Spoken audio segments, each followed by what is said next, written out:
Beleza? Vamos lá.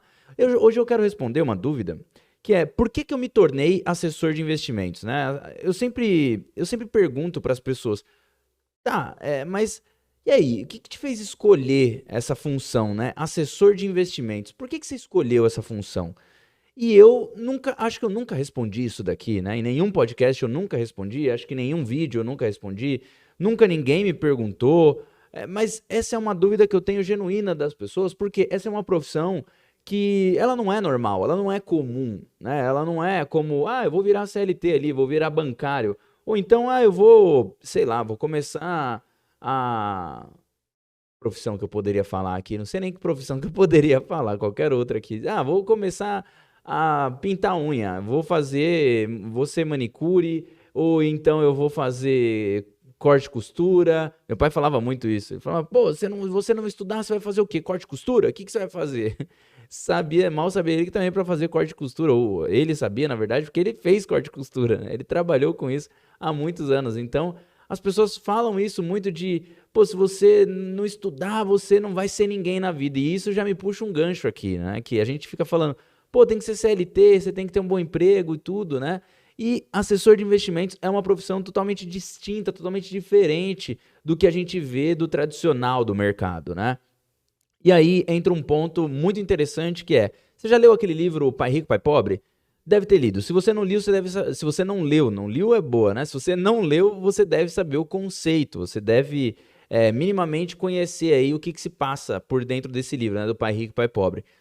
O livro Pai Rico, Pai Pobre fala de dois pais, na verdade, um pai e o outro é um pai quase que adotivo do menino, né? O menino escolheu aquela pessoa porque ele via aquela pessoa ali como sendo um pai para ele também, que poderia trazer alguns conceitos para ele que era interessante. Por quê? O pai dele não é que era pobre de grana, mas talvez era pobre de mentalidade e essa outra pessoa, esse outro cara, era uma pessoa rica de mentalidade e rica também financeiramente. E ele começou a pegar conselhos com ele. Toda hora a pessoa não tinha tempo, né? Ele via que o cara não tinha tempo para atender ele e falava para ele, vai ali fazer tal coisa e é isso aí, vou te pagar tantos centavos por isso. E ele falou, pô, que porra de pai rico que é, meu? Ele não falou palavrão, né? Mas eu tô falando. Mas eu interpreto que no livro ele deve ter falado isso. Que porra de pai rico que é, meu? Esse negócio de pai rico aí, ele tá querendo me extorquir, por isso que ele é rico. Né? Eu acho que ele pensava mais ou menos isso, aí o garoto lá do livro na época, no momento ali da história. E eu tiro uma história desse pai rico, pai pobre, obviamente, porque hoje no Brasil, a gente tem como cultura que as pessoas, elas dizem assim, né? Os pais, nossos pais, mãe, pai, enfim, falam pra gente sempre assim que a gente precisa estudar muito para garantir um bom emprego, para garantir uma casa, um bom salário e que a nossa família esteja, como que eu posso dizer, esteja bem atendida financeiramente, né? E é mais ou menos por aí. Então, é isso que os pais falam pra gente. Enquanto fazendo isso, a gente tem que vender a nossa hora. Você já parou para pensar nisso? Já deve ter parado para pensar, né? Que quando a gente estuda para um bom trabalho, para um bom emprego, faz faculdade, gasta rios de dinheiro, porque, pensa aí, quanto que a gente gasta numa faculdade? Sei lá, a gente deve gastar isso. Se for uma faculdade bem baratinha, uma faculdade de R$ 200 aí, faculdade muito barata, né? Talvez, vamos subir um pouco mais, vai. Hoje já não deve estar isso. Quando eu fiz, estava isso daí, 250. Mas eu fiz Uninove, né? Então era extremamente barato, depois foi subindo. Já, que nem a minha esposa, a Isa, ela fez Rio Branco. E a Rio Branco, eu acho que no começo, nas primeiras mensalidades, já era R$ 1.000. Que ela conseguiu uma bolsa ali, um desconto. E a tia dela pagava para ela ali também, porque ela também não tinha condição, assim como eu também não tinha. E aí ela acabou que conseguiu se formar nessa faculdade porque ela tinha uma pessoa que um bom desconto e uma pessoa que podia pagar para que ela pudesse fazer. Mas não era esse o intuito aqui, não era trazer só essas informações, mas sim falar que, olha só, a importância. A tia dela estava investindo para que ela conseguisse um bom emprego, para que ela pudesse trazer, como que eu posso dizer, um sucesso na vida dela, ao longo do tempo, né? Um sucesso no futuro dela e coisas desse tipo. É isso que tem na nossa cabeça, para ela comprar uma boa casa e tudo mais. Só que o que ela estava fazendo era incentivando, e não estou pregando nada contra a faculdade aqui, mas o que ela estava fazendo era colocando na cabeça dela, da Isa, e meu pai também, que me pagou ali a faculdade no primeiro ano, estava colocando na nossa cabeça de que a gente tinha que estudar para ter um bom emprego. E essa é a mentalidade da maioria dos brasileiros e das pessoas do mundo, inclusive, né? Principalmente países subdesenvolvidos como Argentina, Brasil, Chile e assim por diante.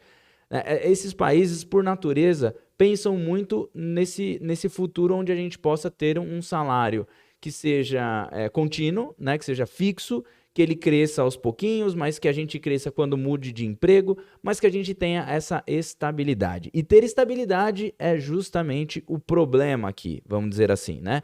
Ter estabilidade é onde a gente está vendendo a nossa hora, a nossa energia, em troca de algum dinheiro. Você já deve ter ouvido falar aí de Bitcoin, né? Acho que sim. É a moeda mais falada aí dos últimos anos, né? Bitcoin, ela nada mais é do que, quando você vai minerar um Bitcoin, nada mais é do que você trocar energia por dinheiro, certo? Porque você está minerando, você está colocando um computador ali para ficar minerando lá, ficar resolvendo os códigos para poder fazer com que a rede de blockchain do Bitcoin funcione, né? E seja validada as operações. E com para acontecer essa validação, você tem que ter um computador potente, com placas de vídeo potentes, que naturalmente estão gastando energia que eu digo, energia na tomada ali mesmo, né? Que está sendo criada lá do outro lado, sei lá, em usinas, dependendo do país que você está sendo criada em hidrelétricas e que está chegando na sua casa e você paga por isso, correto? Então você paga por essa energia, para que por essa energia você consiga gerar Bitcoin, consiga minerar Bitcoin.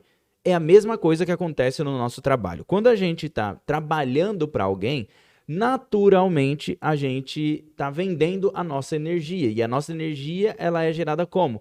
Com dinheiro que eu vou comprar comida, que eu vou pagar meu terapeuta, que eu vou pagar, e aí por aí vai, né? Gasolina e tudo mais, para que eu chegue no lugar e a minha energia seja empregada naquilo ali e que eu ganhe dinheiro por isso. Agora pensa comigo, olha só, a quantidade de coisas que você tem que fazer para que você gere energia, para que você consiga, através dessa energia, produzir um bom trabalho e através desse bom trabalho, alguém ganhe dinheiro, muito mais que você, obviamente, né?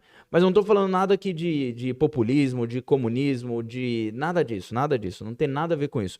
Eu estou querendo dizer que quando a gente pensa em arrumar um bom emprego, ou estudar muito bem, ou estudar muito, para que a gente arrume um bom emprego, para que a gente consiga comprar a nossa casa, a gente está pensando em estabilidade. Não tem nada de mal nisso. Pelo contrário, aqui só coloca a mentalidade do pai rico e do pai pobre, como eu já disse no começo. Então, no começo, eu não tinha inteligência nenhuma, né? Lá quando eu tinha meus 16 anos, 15, 16 anos, eu era técnico de hardware porque eu aprendi a montar e desmontar computadores. Daí, um belo dia, meu pai estava investindo dinheiro e eu vi que ele ganhou ali um percentual, né, relevante, se eu não me engano foi coisa de 20% em uma semana em ações da Açúcar Guarani. E eu fiquei fascinado com aquilo. Eu falei, é isso, é assim, é isso que eu tenho que fazer. Eu vou ganhar dinheiro assim, né, no mercado financeiro, porque é ali que está o dinheiro. Foi aí que eu abandonei a profissão que eu já estava construindo, estava começando a construir, que eu estava vendendo a minha hora, tá? Porque eu já estava trabalhando numa ONG, ganhando R$ 500, e fui vender a minha hora para outra pessoa. Falei, ó, a minha hora vale X reais, a minha energia vale X reais. E eles me pagavam R$ 500 pela minha energia por mês. Então, a energia que eu colocava ali das 9 às 18, das 8 às 17, para trabalhar para alguém ganhava muito mais que eu, né? E eu precisava fazer com que aquele dinheiro se transformasse em alguma coisa. Em quê? E é aí que vem a mentalidade do pai rico. Eu precisava pegar esse dinheiro e transformar em conhecimento. Então, eu investia mais em conhecimento. Investi sim na faculdade, né? Investi também em outros cursos livres, porque eu comecei a criar um brilho no olho de virar assessor de investimentos. Lembra que eu falei que tinha alguma coisa aqui que eu pensava diferente da maioria das pessoas que se tornam assessor de investimentos? É agora que eu vou te falar. O que eu pensei? Eu sempre pensei que eu queria me tornar rico, que eu queria ser multimilionário. Hoje, graças a Deus, posso me colocar nessa posição. Estou nessa posição, né? Não é que nem posso me colocar, não. Eu estou nessa posição. E isso, é uma coisa fascinante, me deixa muito feliz. Mas não precisava ser através de assessor de investimentos. Poderia ser qualquer outra coisa. Eu poderia trabalhar como UTI, poderia ter empreendido em outra área, ter aberto uma empresa que arruma computador, qualquer outra coisa do tipo. Poderia ter feito tudo isso.